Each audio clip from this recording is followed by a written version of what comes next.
the pleasure to present to you Dr. Martin Luther King, Jr.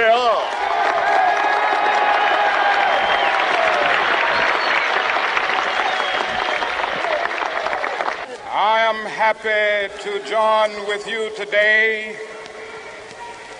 in what will go down in history as the greatest demonstration for freedom in the history of our nation.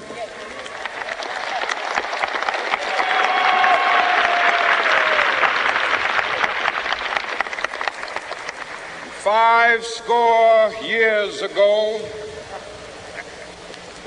a great American in whose symbolic shadow we stand today signed the Emancipation Proclamation.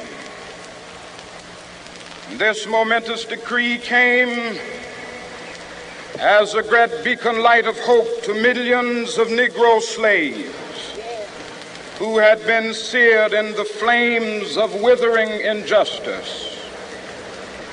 It came as a joyous daybreak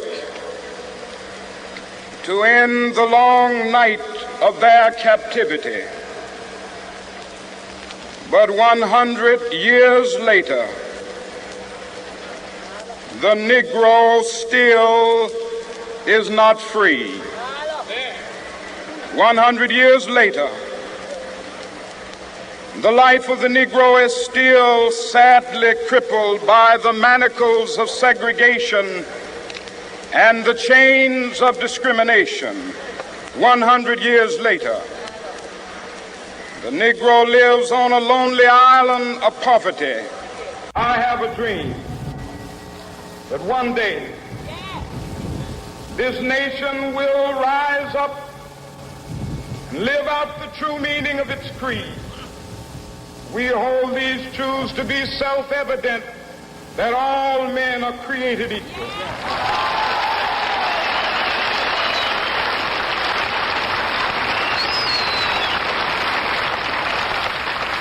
I have a dream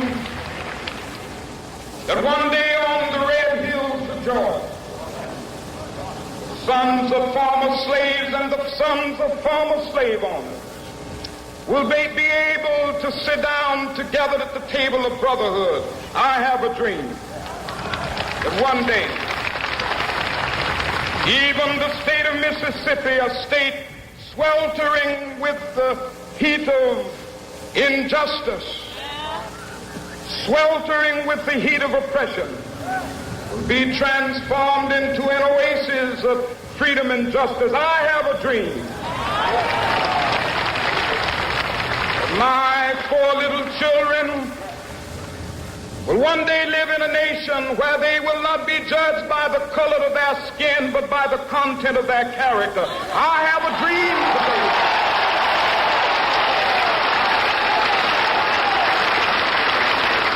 I have a dream that one day, down in Alabama, with its vicious racists, with its governor having his lips dripping with the words of interposition and nullification. One day right there in Alabama, little black boys and black girls will be able to join hands with little white boys and white girls as sisters and brothers. I have a dream today.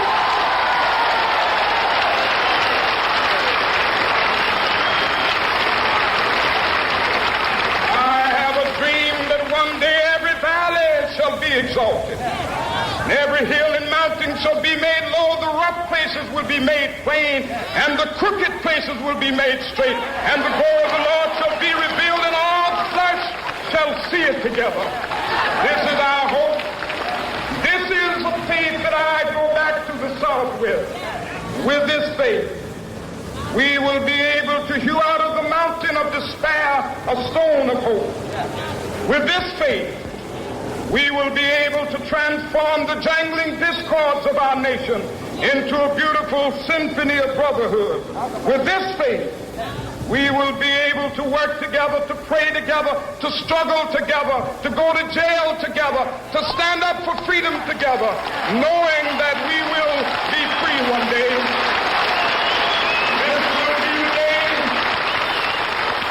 This will be the day when all of God to sing with new meaning, my country, tears of thee. Sweet land of liberty, of thee I sing. Land where my fathers died, land of the pilgrim's pride. From every mountainside, let freedom ring. And if America is to be a great nation, this must become true. And so let freedom ring. From the prodigious hilltops of New Hampshire, let freedom ring. From the mighty mountains of New York, let freedom ring. From the heightening Alleghenies of Pennsylvania, let freedom ring. From the snow-capped Rockies of Colorado, let freedom ring. From the curvaceous slopes of California. But not only that, let freedom ring from Stone Mountain of Georgia. Let freedom ring from Lookout Mountain of Tennessee. Let freedom ring from every hill and molehill of Mississippi, from every mountainside. Let freedom ring, and when we happen, when we allow freedom ring, when we let it ring from every village and every hamlet, from every state and every city, we will be able to speed up that day when all of God's children, black men and white men, Jews and Gentiles, Protestants and Catholics, will be able to join hands and sing in the words of the old Negro spiritual, free at last, thank God.